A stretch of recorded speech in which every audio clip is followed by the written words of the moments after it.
Ljudi moji, danas ćemo gledati Dr. Nowhere.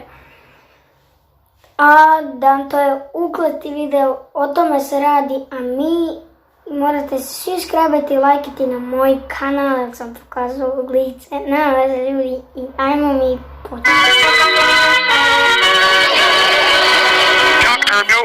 Smanjite. Ljudi, oprostite.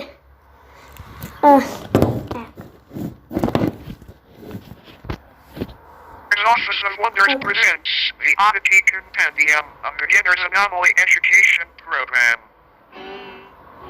Welcome to the Oddity Compendium.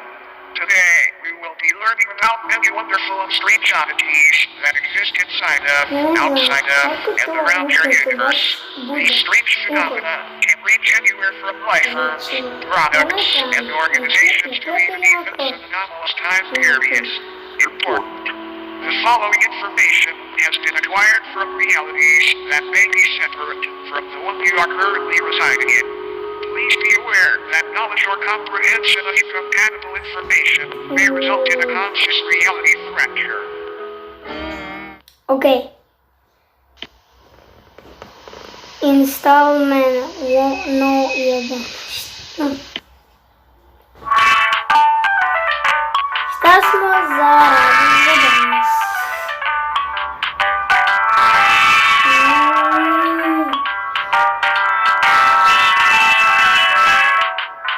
Oh my god, šta film.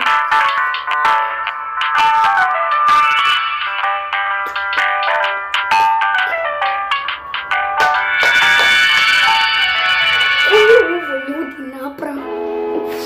Flashlight. Flesh-heads or mattress folk are a species of parasitic subhuman that highly resemble bedding mattresses. The body of a dormant flesh-head appears identical to a standard mattress. However, slicing the thin sheet-like skin reveals many soft organs, limb-like appendages, and a humanoid head which hides beneath the skin. They were first discovered in the late 1960s when a mattress company was surveying excess storage. Upon finding many seemingly pristine mattresses that had not been sold, they gave them away to thrift shops and people in need. The people who received the mattress folk initially had no issues with the faux beds. It wasn't until the air began to warm up that these beds awoke from their uneventful hibernations. The first reported victim was 19-year-old Alice Digere. She had been sleeping on a flesh bed for roughly 6 months before her sudden disappearance. After noticing the stench of sulfur and rot originating from her bed, her family called authorities, and the inside of the mattress revealed a feasting parasite, several hundred human bones, and a half-digested Alice. The method in which mattress folks sustain themselves is by waiting for the body heat of a host to wake them from their dormant state. Kind of like an egg, but not nearly as tasty. After they wake, they slowly unfold themselves from their soft mattress-like bodies. This process is very gradual and happens underneath its body on its side so as not to be detected. After roughly a month of this process and on a night 17 degrees Fahrenheit or higher, its head and arms fully emerge and pull the sleeping host into its body, where prey is slowly digested.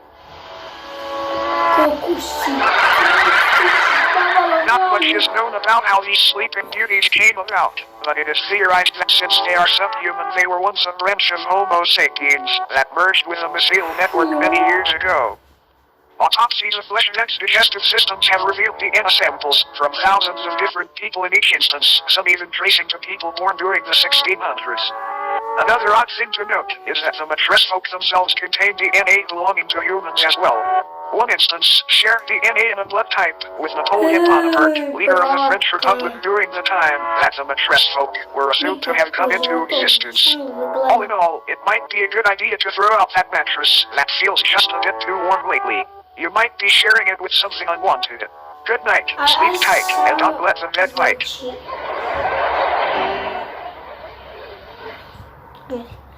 Kad ga je ono pojeo, znači, odvratno izgledalo, znači, kada je ono, i onda ga je onako, i onda na onome kad izdeki onako lupo nešto. A mi idemo na sljedeće, može? Hildes Markos. A headless macrocosm is a subreality nearly identical to Earth, save for the fact instead of humans, pale headless corpses remain in their stead. These corpses, though technically dead, do weakly breathe through the holes in their necks. Their hearts have also been observed to begin convulsing at seemingly random intervals. These beings are identical in appearance to one another aside from physical dimensions, which can vary severely between each corpse. The headless sub-people dwelling in this pocket reality have been observed changing their behavior when humans have physically interacted with them, and apparently gain a level of awareness and vitality when such events occur. There are approximately 2,393 living humans residing in this reality, all from parallel Earth. Every single resident recounts waking up in the headless microcosm after falling asleep under strange circumstances back in their home realities.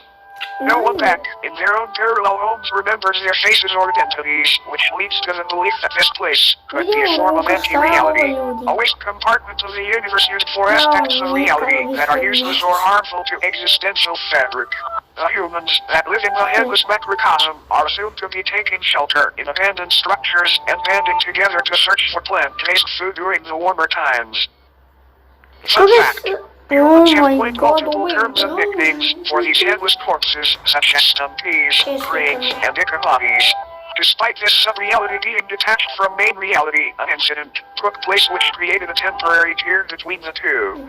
A man residing in the headless macrocosm was walking through a field with a small house in the center. Upon reaching, labored convulsions sprang to life and removed the head of the man. It then proceeded to attach the severed head to the stump of its own neck.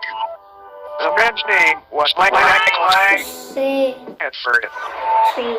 After the corpse had placed Michael's head where its own should be, an event occurred back on Earth in the year 2061 that resulted in governmental intervention. A family's call to the authorities described an impossibly tall naked figure appearing in their backyard. The presence of this oddity was highly distressing to the family, and they remained inside their home until the situation was resolved. The following photograph depicts this figure they spoke of. Michael Edford's rotting head is affixed atop its frail neck.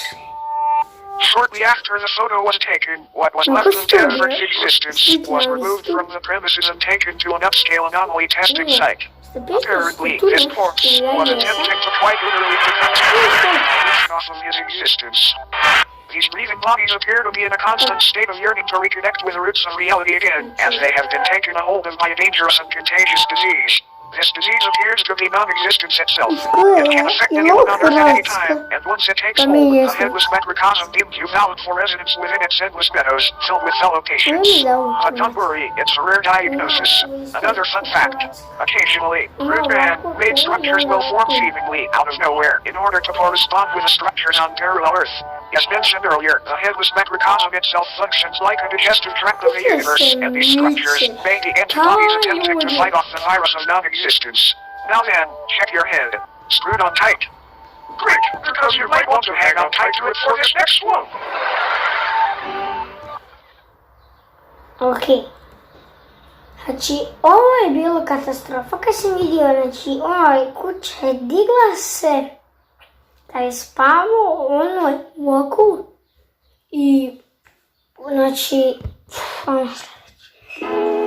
oblaks of English. The obelisks of enlightenment are a collective of monolithic beings that are currently residing in different remote locations across the world.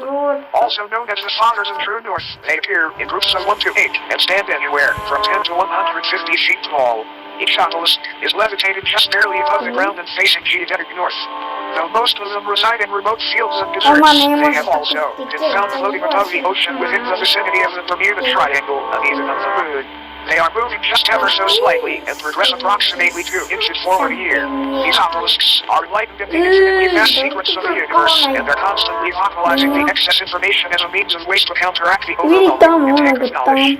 Though currently enclosed and monitored by government entities, many people had wandered into these locations prior claiming to be following the sound of angelic singing. This alluring hum emanating from these obelisks induces a massive increase in general intelligence in subjects listening. Folklore refers to the frequency as the song of the divine contour. Each obelisk's biological elements are unraveled thousands of feet into the sky to make a metaphysical connection from Earth to the universe. It is assumed this is a form of knowledge worship, an attempt to make a mortal sacrifice for an immortal honor. Fun fact. These organs are confirmed to be those of the humans and other biological matter that were absorbed after enlightenment. Upon perceiving the words spoken by the obelisks or entering into close proximity with them, the human brain either spontaneously expands and combusts or receives an ability to comprehend the sacred information. Talk about being open-minded. Whenever a subject is able to comprehend this knowledge, they are biologically absorbed into the obelisk, becoming wholly unified with the being. It is not entirely understood how these anomalies were brought into existence, but they seem to be tears in the fabric of reality akin to black holes. Many speculate that these rifts were opened by ancient giants who were dissatisfied with a lack of Earth's knowledge. Many unnaturally large humanoid skeletons have been found underground adjacent to obelisk sites, further supporting this idea.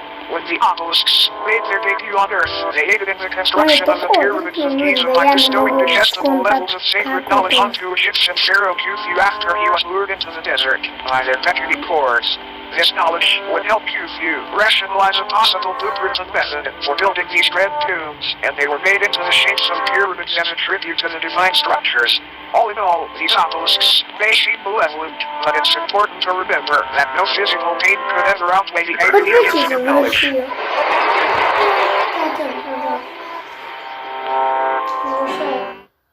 Now, looks like our time here may be almost up. But before you go, it's time for a bonus oddity.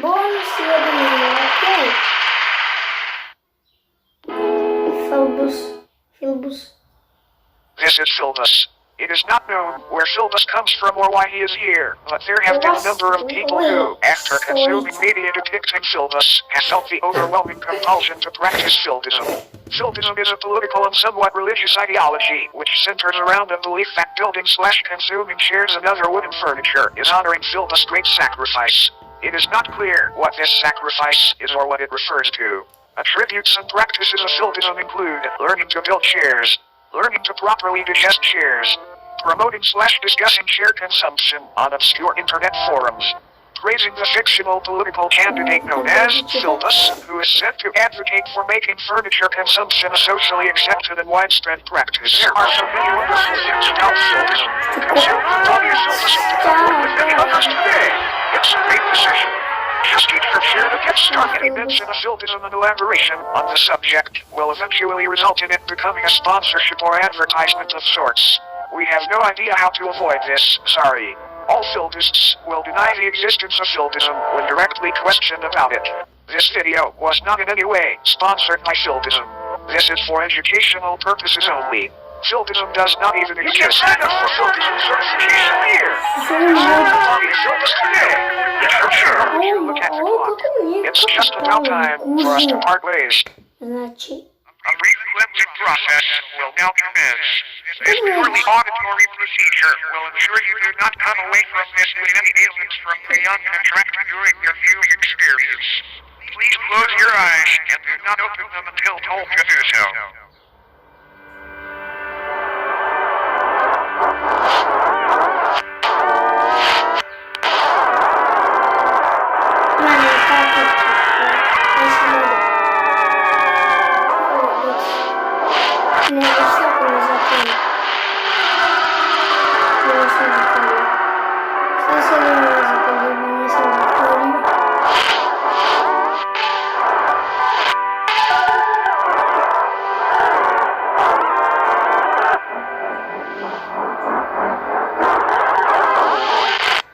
You may now open your eyes.